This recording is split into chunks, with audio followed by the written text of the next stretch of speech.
for landing stations. নমস্কাৰ বন্ধুসকল, আশা কৰোঁ আপোনালোক সকলোৱে ভালে কুশলে আছে আৰু পুনৰ স্বাগতম জনাইছোঁ আপোনালোকক মোৰ এই চেনেল টিকটক ট্ৰেভেললৈ। আজি আপোনালোকক মই লৈ যাম চান্দনী চকলৈ। তাতে কেনেকুৱা ধৰণৰ কি কি বস্তু পায় আপোনালোকক মই দেখুৱাবলৈ চেষ্টা কৰিম, গতিকে চাওক এই ভিডিঅ'টো সম্পূৰ্ণভাৱে। আৰু এইটো এটা হৈছে দিল্লী মেট্ৰ' ষ্টেচন এটা, আৰু দিল্লীত যেতিয়া আপোনালোক আহিব তেতিয়া দিল্লী ইঠাইৰ পৰা সিঠাইলৈ যাবৰ কাৰণে আটাইতকৈ সহজ আৰু সুবিধা যাতায়াতৰ মাধ্যমটোৱে হৈছে দিল্লী মেট্ৰ'। আৰু এয়া আহি পালোঁ মই চান্দনী চক।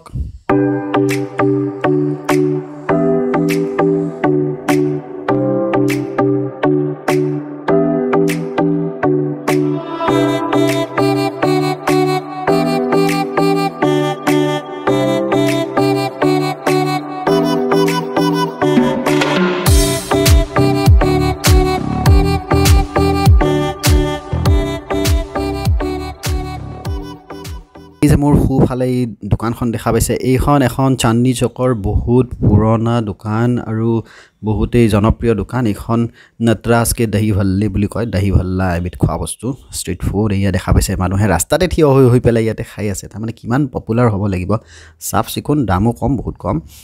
মই নাখালোঁ, আজি খাবলৈ মন নাছিলে, গতিকে আপোনালোক যেতিয়া দিল্লীলৈ আহিব, চান্দনী চকলৈ যেতিয়া আহিব, তেতিয়া আপোনালোকে ইয়াত ট্ৰাই কৰি চাব পাৰে, খাই চাব পাৰে।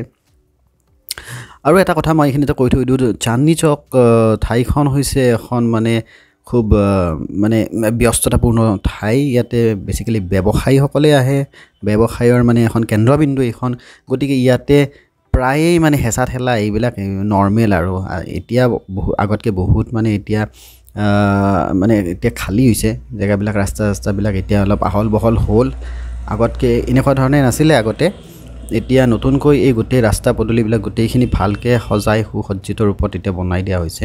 এইবিলাক চাইনবোৰ্ডবিলাক দেখা পাইছে আপোনালোকে আগৰ দিনৰ হেৰি নিচিনা, কাৰণ এইখন হৈছে অল্ড দিল্লীৰ এটা পাৰ্ট। আৰু ইয়াতে ৰিক্সাবিলাকৰ পাছফালেও আপোনালোকে দেখা পাব, ইয়াতেও যি মানুহে চলোৱা ৰিক্সা আছে, ৰিক্সাবিলাকৰ পাছফালেও ইয়াতে ৰেজিষ্ট্ৰেশ্যন প্লেট আছে। মানে এই যিখিনি ঠাই, এইখিনি হৈছে পেডেষ্ট্ৰিয়ান জ'ন। মানে ইয়াতে মানে কোনো মটৰাইজড ভেহিকল ইয়াত নচলে, মানে মটৰ থকা মানে যান বাহন চলাচলৰ অনুমতি নাই তাত। অকল মানুহে চলোৱা ৰিক্সা আৰু খোজকাঢ়ি পেলাই এই গোটেই জেগাখিনি আপোনালোকে পৰিভ্ৰমণ কৰিব লাগিব। আৰু ইয়াৰ ৰাস্তাত দেখা পাইছে মাজে মাজে এইখিনি ডিফাৰেণ্টলি এবল্ড মানে ফ্ৰেণ্ডলি এইটো জ'ন মানে এইটো। আৰু এয়া মই আপোনালোকক লৈ আনিছোঁ চান্দনী চকতে আছে, আপোনালোকৰ সকলোৰে বহুতৰে কাৰণে কামত আহিব এই মাৰ্কেটখন, ফটো মাৰ্কেট।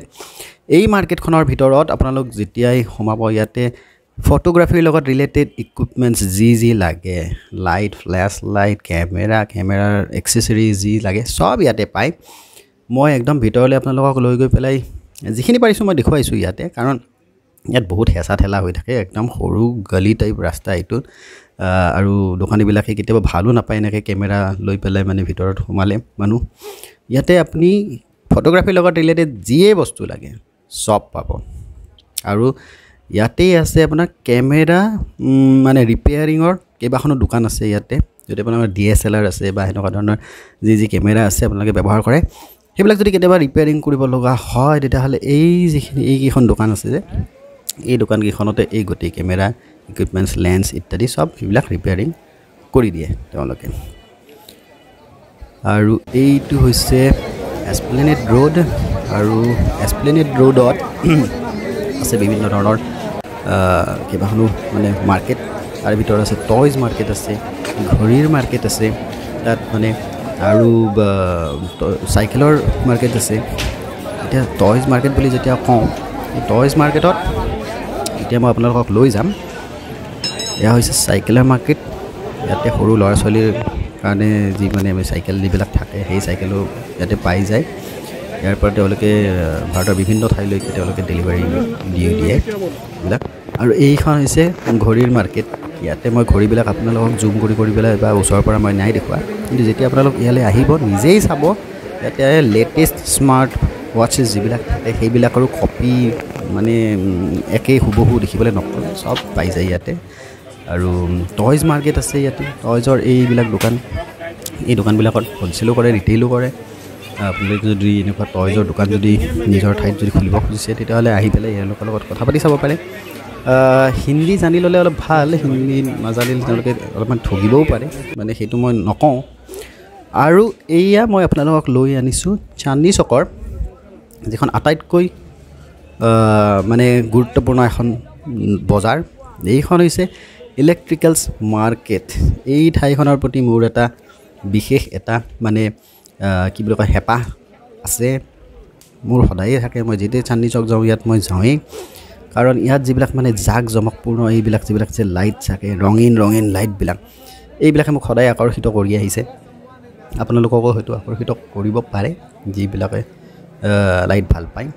আৰু ইয়াতে যি লাইট লাগে আপোনালোকক ঘৰত লগোৱা, মানে ইণ্টেৰিয়ৰ ডেক'ৰেশ্যনৰ কাৰণে যি ধৰণৰ যেনেকুৱা ধৰণৰ লাইট লাগে, সেই চব লাইট ইয়াৰ পৰা ভাৰতৰ বিভিন্ন ঠাইলৈ এই ধৰণে এই যে ঠেলাখন দেখা পালে, এই ঠেলাখনত যেনেকৈ এনেকৈ বস্তাৰ ভিতৰত ভৰাই পেলাই তেওঁলোকে পঠিয়াই দিছে, সেনেকৈ পঠিয়াই দিয়ে তেওঁলোকে। ট্ৰান্সপৰ্টাৰ্ছ আছে, ট্ৰান্সপৰ্টাৰে সেই বস্তুবিলাক আপুনি যিখন দোকানৰ পৰা কিনিব তাৰ পৰাই তেওঁলোকে পেকিং কৰিব, পেকিং কৰি পেলাই ট্ৰান্সপৰ্টাৰে আপোনালোকক বিল্টি বুলি কয় সেইটো বনাই দিব।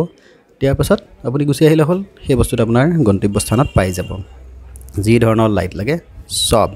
আৰু ট্ৰান্সপৰ্টেশ্যনৰ বহুত বেছি খৰচ নলয়, পাৰ কিলোগ্ৰাম ক'ৰবাত 6 টকা 20 টকা সেনেকুৱা ধৰণৰো আছে ঠাই লৈ পেলাই। আৰু এয়া হৈছে নিশাৰ চান্দনী চক। মানে মোৰ ঘূৰোতে ঘূৰোতে দেৰি হৈ গ'ল, মানে সন্ধিয়া হৈ গ'ল, গতিকে এন্ধাৰ নামি আহিল। গতিকে এন্ধাৰতো আপোনালোকক দেখুৱালোঁ এইখিনি কেনেকুৱা ধৰণৰ। এয়া লেহেংগা, এনেকুৱা চান্দনী চকত শাৰী শাৰী এনেকুৱা দোকান আছে য'ত মানে লেহেংগা ইত্যাদি পায়। বেচিকেলি চান্দনী চকত পাঞ্জাবী মানে শিখ সম্প্ৰদায়ৰ মানুহ, তাৰপিছত মুছলমান সম্প্ৰদায়ৰ মানুহ, তেওঁলোকৰ দোকানেই বেছি আছে ইয়াতে। আৰু চান্দনী চকখনৰ এটা বিশেষত্ব হৈছে ইয়াতে হিন্দু, মুছলিম, শিখ, জৈন সকলো সম্প্ৰদায়ৰ মানুহৰে এক মিলা প্ৰীতিৰ এটা মানে এটা বাতাবৰণ এটা আছে, তাত পৰিৱেশ এটা আছে। তাত মন্দিৰো আছে, তাত গুৰুদ্বাৰাও আছে, তাত মছজিদো আছে। আৰু এইটো হৈছে গুৰুদ্বাৰা শীশগঞ্জ চাহিব। গতিকে আপোনালোকে আশা কৰোঁ এই ভিডিঅ'টো চাই পেলাই ভাল পালে। আৰু যদি ইয়াতকৈ আৰু যদি ডিটেইলছত কিবা চাব বিচাৰে তেতিয়াহ'লে আমাক জনাব, মই নিশ্চয় পৰৱৰ্তী ভিডিঅ' তেনেকুৱাকৈ আৰু দেখুৱাবলৈ চেষ্টা কৰিম। ধন্যবাদ।